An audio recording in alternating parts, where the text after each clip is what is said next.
Pascal Praud et vous. Très bonne matinée sur Europe 1 avec Pascal Praud jusqu'à 13h. Et aujourd'hui, notre invité exceptionnel. Pascal, vous recevez Cyril Hanouna. C'est moi qui te remercie, Pascal. Non, je le remercie vraiment grandement parce que d'abord, ça va faire plaisir aux auditeurs d'échanger avec vous. Et puis, alors d'abord, on travaille dans le même groupe, Oui, bien c'est sûr. Mais on peut s'aimer quand même. Alors, je vais vous dire, c'est pas qu'on s'aime, mais je le dis comme ça, il n'y a plus de débat. Vous êtes, et je vous jure que c'est vrai, Pascal, vous êtes la seule personne que je regarde à la télé. Bon. C'est la seule. Non, mais alors après, il va être mal parce qu'il aime pas les compliments, mais je te jure, Pascal, que tu es le seul gars qui m'a cloué le bec ces 5 dernières années. Je te trouve exceptionnel à l'antenne. Voilà, je le dis. Et ma mère t'adore. Cyril, Elle nous écoute. c'est mon problème dans la vie, les mères m'adorent. La mienne aussi. Non, attention. Tout le monde t'adore. Hein. Bon, en tout cas, vous êtes, c'est vrai, un phénomène de société et en télé, et il y en a. C'est pas si fréquent que ça. Il y avait eu De Chavannes il y a 25 ou 30 ans et vous avez créé quelque chose qui est tout à fait exceptionnel et qui restera pour une génération d'auditeurs, et on parlera peut-être de génération Hanouna ces prochaines années. Mais, et c'est là, je voulais commencer par ça, c'est pas si fréquent de se renouveler. Et vous êtes passé de la case humoriste, divertissement, à la case actu. Et le journaliste que je suis le soir pourrait dire que vous nous faites à CNews et à d'autres émissions concurrence, parce que vous avez une culture journalistique et vous traitez aujourd'hui l'actu. Pourquoi ce changement ? Alors, ce changement, en fait, au départ, TPMP, c'était une émission vraiment qui était axée sur les médias, sur la télévision. On pouvait passer 25 minutes sur un débrief de L'amour est dans le pré ou de The Voice. Et puis, on s'est rendu compte que les gens regardent toujours la télé, c'est quand même un média qui marche bien, mais il y avait quand même moins d'appétence pour les programmes et moins vraiment d'adhésion. C'est-à-dire que les gens regardaient les programmes, mais on entend parler derrière 15, 20 minutes, 25 minutes. Voilà, c'était plus possible. Les gens, je pense que j'ai évolué avec le public, parce que le public est féru d'infos. Je vous le dis, moi je vois des 15-24 ans. Ils ne pensent qu'à l'info, ils regardent l'info toute la journée sur leur smartphone, partout. Ils sont aujourd'hui... Info ou actu d'ailleurs, il y a une petite subtilité. C'est plus actu d'ailleurs. C'est plus de l'actu que de l'info aujourd'hui. Aujourd'hui, je me suis dit à un moment à mes équipes, je leur ai dit, quand on est à l'antenne, chaque 5 minutes, on doit apprendre quelque chose. Un fait d'actu, que ce soit une petite bêtise sur un smartphone, voilà un truc, voilà une anecdote, mais il faut qu'on apprenne quelque chose. On a commencé à le faire, et puis après, je leur ai dit, il faut les témoins. Il faut qu'on soit, nous, notre force. Aujourd'hui, ça doit être les témoins de l'actu. On doit essayer de les avoir le plus possible sur le plateau. Et c'est vrai qu'après, maintenant, voilà, il y a une vanne. La dernière fois, il y a Emmanuel Macron qui a pris un œuf au salon de l'agriculture. J'ai vu, il y a un tweetos qui a mis Hanouna recevra la poule ce soir. Oui. Donc voilà, donc c'est vrai que c'est devenu une vanne où les gens créent effectivement une habitude. Les gens, voilà, ils disent le témoin du jour sera dans TPMP le soir. Mais et c'est pas si fréquent parmi les animateurs, parce que tout le monde ne peut pas faire ce que vous faites, dans ce sens qu'il faut une culture de l'info, une culture de l'actu. Et peut-être certains vous ont découvert parce que vous avez une connaissance de l'actu pour pouvoir rebondir. Et on a eu cette conversation ensemble cet été. Il y a des animateurs que j'adore, je ne vais pas les citer ici, mais ils ne pourraient pas faire ce que vous faites parce qu'il faut avoir le fond d'actu, le fond de culture. Et le public d'ailleurs le sait. Certains ne veulent pas l'admettre parce qu'ils ne vous reconnaissent pas toujours. Ce talent de témoin ou de journaliste, mais il faut pouvoir le faire et tout le monde n'est pas capable de le faire. Je vais vous dire, Pascal, c'est comme vous êtes, voilà, je sais que vous êtes un journaliste sportif aussi éminent, et c'est vrai que moi, par exemple, j'ai toujours dit, j'ai lu l'équipe toute ma vie. Voilà, j'ai toujours lu l'équipe, donc je suis une encyclopédie en sport. Et ben, l'actu, c'est pareil, c'est-à-dire que je me suis toujours intéressé à la politique, j'ai toujours adoré ça, l'actu, j'ai toujours adoré ça. Donc c'est vrai que c'est un truc, voilà, c'est pas, je me suis pas réveillé un matin en me disant, je vais parler de sport, ou bien je vais faire un truc, tiens, sur la politique, ou je vais faire un truc sur l'actu. C'est quelque chose, voilà, que j'ai adoré depuis des années. Moi, quand j'ai commencé ma carrière, j'ai commencé sur le tennis à France 4. Et je faisais une émission sur le tennis parce que j'étais fou de tennis et je connais, je fais que ça. Ce matin, voilà, je me suis réveillé à 3h15 pour regarder à 2h15 pour regarder le quart de finale Zverev-Alcaraz. Donc voilà, c'est mon truc. Et quand j'ai fait le tennis, j'ai dit tiens, j'aimerais faire ça sur la télévision. Et puis la télévision ensuite, parler de télévision pendant 2 heures, à un moment ça faisait trop. Donc je me suis dit je vais prendre ma troisième passion, c'est l'actu. Et c'est vrai que là, depuis 3-4 ans maintenant, on est vraiment sur l'actu. Oui, et c'est vrai que l'année dernière a été un tournant. Moi, j'ai le sentiment que l'année dernière, notamment avec beaucoup de témoins qui sont venus sur le plateau. Alors, c'est vrai que ce début de saison est tout à fait exceptionnel pour vous, puisque vous avez explosé les compteurs. Et puis et ça va dans le sens de la conversation que nous avons, Pascale de la Tour du Pin, elle était journaliste sur BFM. C'est très intéressant aussi qu'une journaliste classique qui était à LCI, qui était à BFM, vienne dans la maison Hanouna, ça en dit beaucoup. J'imagine qu'il a fallu la persuader. Au-delà de l'aspect financier dont on a parfois parlé, mais il a fallu aussi la convaincre éditorialement. Alors, je vais vous dire déjà, Pascal, pour l'aspect financier, comme ça, on s'est calé vraiment sur ce qu'elle touchait sur BFM. Voilà, on n'a pas été plus haut, on a fait exactement, on s'est mis d'accord avec Pascal, elle m'a dit voilà, je voudrais la même chose que ce que j'avais sur BFM. On a dit bon bah ok, on part sur ça. Pascal de la Tour du Pin, c'est vrai que moi je la suivais depuis des années, j'aime beaucoup ce qu'elle fait, c'était vraiment une journaliste que j'adorais, et elle m'a dit je veux faire un rendez-vous avec toi. Donc elle est venue me voir, j'étais en vacances, et on a fait 2 heures de rendez-vous. Et elle m'a dit j'aime bien ta vision des médias, j'aime bien ta vision de l'actu. Au départ, c'est vrai que je savais pas trop si j'avais envie de rentrer dans l'aventure, mais quand elle est repartie, elle m'a dit écoute, je pense que voilà, j'ai l'impression qu'il y a quelque chose à faire et que la vraie actu, elle se passe chez toi. Et donc elle m'a rappelé 2 jours après, elle m'a dit bah je te rejoins, et donc voilà, c'est vrai que c'est un plaisir. Et sa première émission, alors on n'a pas les audiences, elle curieusement. a cartonné sur PAF avant-hier, parce qu'on n'a pas les audiences aujourd'hui, il y a un petit problème médiamétrie. Exactement, mais elle a plutôt cartonné pour sa première émission, mais c'est une journaliste comme Jacques Cardoz. Exactement. J'ai envie de dire vraiment, vous êtes en pleine concurrence de cet espace des chaînes info aujourd'hui, entre 18h et 20h, et puis vous avez pris Yann Moix, qui était déjà dans votre équipe, Éric Nolot bien sûr, mais tout ça parce que le fond, effectivement, il y a une demande de fond, de ne pas dire n'importe quoi autour de la table. C'est ça. En fait, moi, je me suis dit, je vais construire l'émission un peu comme un dîner de cons à l'envers. C'est-à-dire que je vais prendre que des gens intelligents autour de moi, et le con, c'est moi. Donc, voilà. Donc, là, c'est vrai que j'ai encore poussé le curseur cette année, parce que, voilà, avec Yann Moix, avec Éric Nolot, vous l'avez dit, avec Pascal de la Tour du Pin, avec Jacques Cardoz, c'est lui qui m'a contacté. Jacques Cardoz, qui était l'ancien présentateur de Complément d'enquête, qui me dit, j'aimerais te rencontrer, je regarde l'émission depuis 1 an, et l'émission me plaît, j'ai envie de faire partie de l'aventure. On a pris un verre ensemble, et là maintenant c'est vrai qu'il fait partie des piliers de l'émission. Au bout de 2 jours déjà, c'est devenu un pilier. Bon, Complément d'enquête, puisque vous en parlez, un numéro se prépare, paraît-il, sur vous. Oui, j'en suis flatté. Je ne sais pas s'il sera à l'antenne prochainement. Je pense oui, avant la fin de l'année, m'a-t-on dit. Et puis bon, c'est vrai que c'est la première fois qu'ils font un complément d'enquête sur un animateur de télévision, donc j'en suis flatté. Voilà. Donc j'attends, j'espère que... Vous les trouvez plutôt bienveillants? Alors quand je rencontre la journaliste... Ah oui, c'est toujours le cas. Les journalistes, ils sont toujours très bienveillants, ils sont toujours très gentils. Ça, j'ai des expériences pareilles. Après, on ne sait pas ce qu'ils vont garder, ce qu'ils vont pas garder. Après, comme je lui ai dit, à un moment, la journaliste me dit, Cyril Hanouna, il y a beaucoup de gens qui disent que c'est difficile de travailler avec vous. J'ai dit forcément, si vous prenez des gens qui sont partis de chez moi et avec qui ça s'est pas super bien passé, qui n'ont pas trouvé leur place, forcément, je dis moi je vais aller voir des gens qui ont travaillé avec vous aussi il y a 2-3 ans, ils vont me dire oui, avec elle aussi ça s'est pas très bien passé. Je dis allez voir les gens qui travaillent avec moi en ce moment ou les techniciens qui travaillent avec moi depuis des années sur C8, vraiment ça se passe très bien.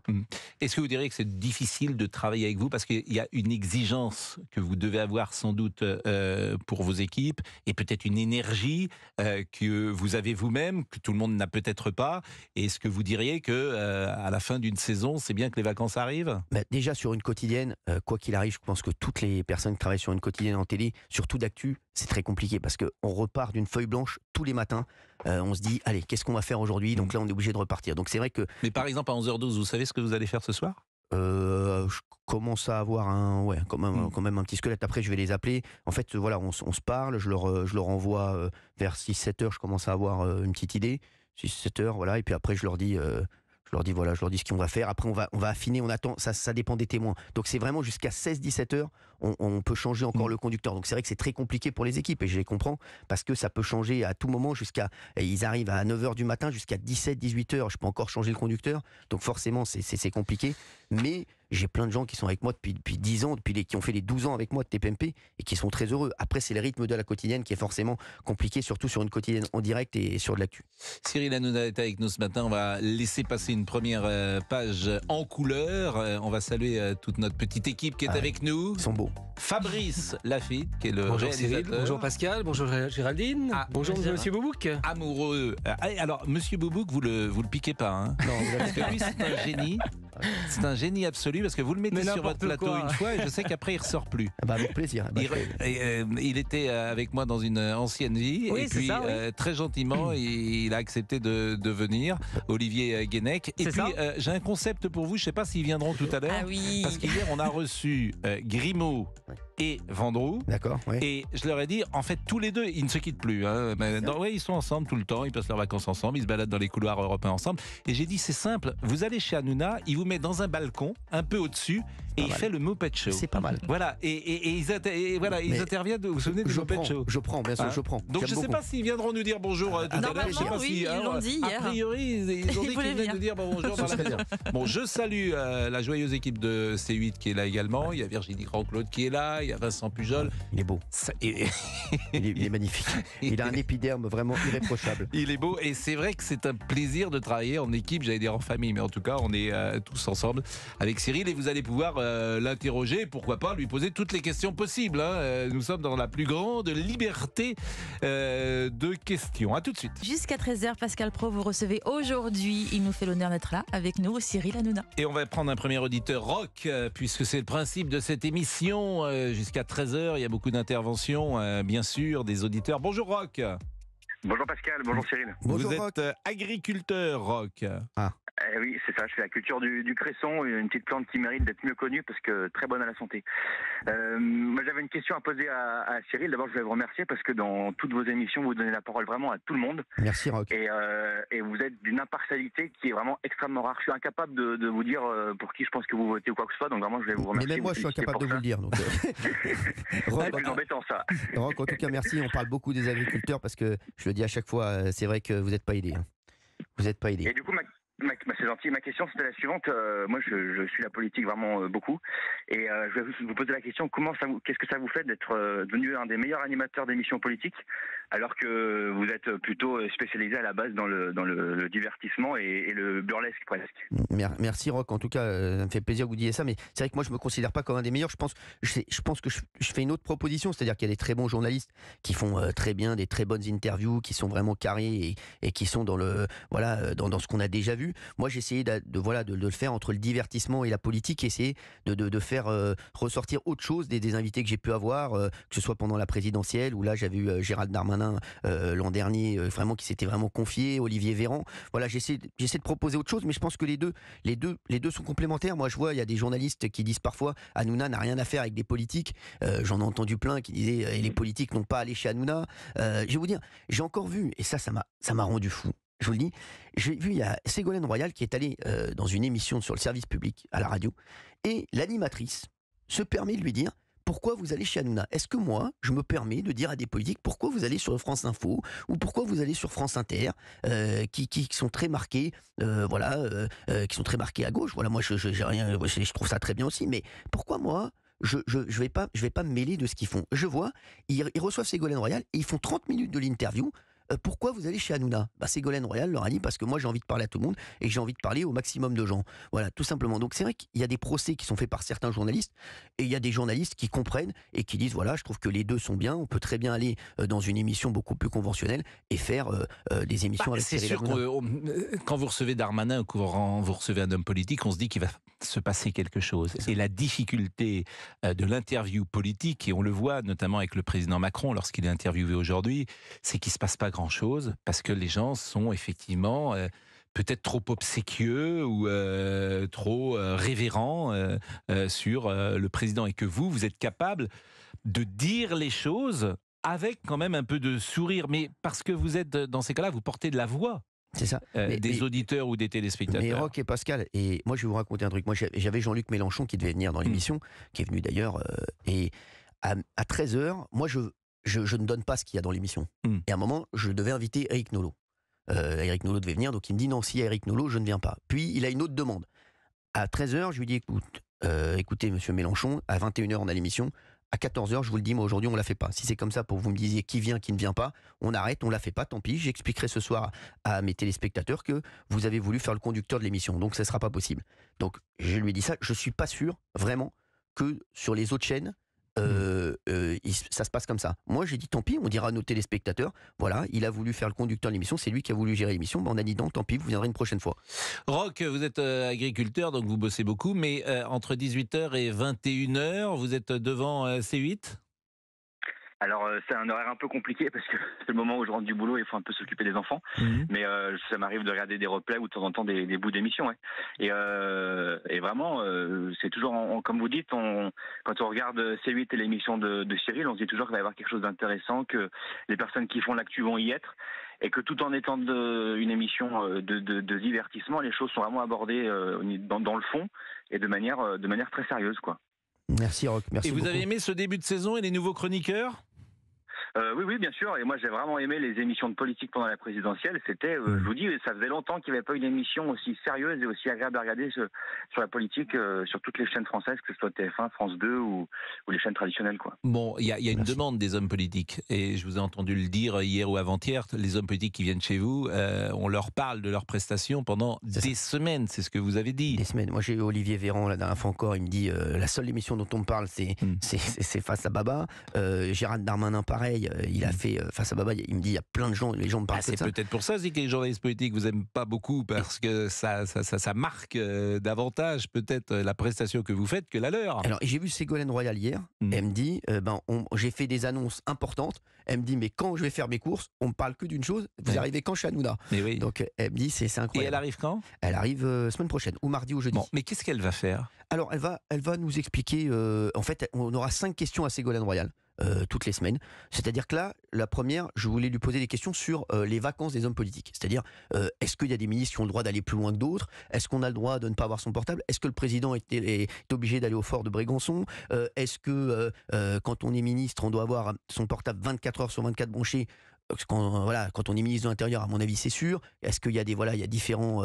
C'est quoi, par exemple, la distance maximale pour un ministre? Est-ce qu'il peut partir à l'étranger? Ça, je pense que c'est des choses qui intéressent les Français, que moi, je ne connais pas non plus. Et donc, ça va être les 5 premières questions, ça va être sur ça. Après, on va faire une deuxième rubrique sur le harcèlement scolaire, voilà, avec des questions aussi, parce qu'elle est très calée là-dessus. Et ça, c'est une cause qui me tient à cœur. Il y a une négociation financière avec Ségolène Royal? Pas du tout, vraiment, je vous jure, pas du tout. Alors elle a, franchement, elle voulait juste être à l'antenne. Elle nous a pas du tout parlé. Alors on lui a proposé comme à tous les chroniqueurs. Et tous les chroniqueurs sont payés de la même manière? Non. Là, je vais pas vous mentir, Pascal. Non, il y en a qui coûtent plus cher que d'autres. Les chiffres sont publics ou vous les donnez pas? Ce qui est payé un chroniqueur par soirée? C'est pour eux, je l'ai dit, la moyenne c'est entre 300 et 500 euros, et il y en a qui touchent plus. Voilà, il y en a qui touchent plus. C'est vraiment comme on dit, les stars. Et sur BTP à l'époque, Balance ton poste, c'est vrai que les chroniqueurs coûtaient plus cher que sur TPMP. Est-ce que vous avez un regret d'un chroniqueur qui est parti que vous aimeriez retrouver? J'ai déjà Julien Courbet. Julien Courbet, je me régalais avec lui. Vraiment, on était. Julien, alors on pourrait l'appeler en ce moment parce qu'il est sur une chaîne concurrente. C'est vrai qu'il est sur la. Donc ça, je ne sais pas si ça serait rigolo. À mon avis, il est sur une chaîne concurrente, sur une radio concurrente. Oui, parce que je considère que c'est un des meilleurs, sinon le meilleur dans son registre. C'est ça. D'animation, de show qu'il peut faire régulièrement. Et une humilité incroyable, parce que Julien, c'est une énorme star. Il était sur TF1, il faisait des primes. Et à un moment, il m'a appelé, il me dit voilà, j'aimerais bien travailler avec toi. Je lui dis écoute, on va faire un truc ensemble. Et il est venu chroniqueur. Une humilité incroyable. Il écoutait tout le monde. C'est un mec vraiment que j'ai adoré. Et voilà, c'est mon plus gros regret. Quand il m'a appelé, il est sorti d'M6. Quand M6 lui a dit il faut que tu reviennes à M6 parce que il faut que tu viennes à M6, que tu es sur une radio c'est sur la radio du groupe. Il m'a appelé, c'est la première personne qui m'a appelé, il m'a dit Cyril, je suis tellement triste de te quitter, mais je suis obligé de partir. Et est-ce qu'à l'inverse, il y a des chroniqueurs qui vous ont quitté et qui vous harcèlent matin, midi et soir pour revenir dans l'émission? Non, alors moi on me harcèle pas souvent parce que en fait comme je suis une bonne patte, je les fais revenir tout de suite. Donc il y en a qui viennent, qui repartent, tu leur dis reviens. Après il y en a plein qui font l'aller-retour comme ça. Mais voilà, non, j'ai jamais refusé vraiment quelqu'un. Après il y a moi ce que j'aime moins, c'est les chroniqueurs qui crachent dans la soupe. Oui. Ça me plaît moins. Et ça, il y en a beaucoup. Voilà. C'est le jeu à la fois des hommes politiques parfois et des animateurs. Lorsque Nicolas Sarkozy disait ça l'autre jour, lorsque ses ministres sortaient de son gouvernement, 2 mois plus tard, ils écrivaient un petit livre pour dire tout le mal qu'ils avaient pensé de cette séquence-là. Je suis complètement d'accord avec Nicolas Sarkozy. Bon, il est 11h28, on va avoir un coup de fil d'un auditeur peut-être particulier à 11h30, Géraldine.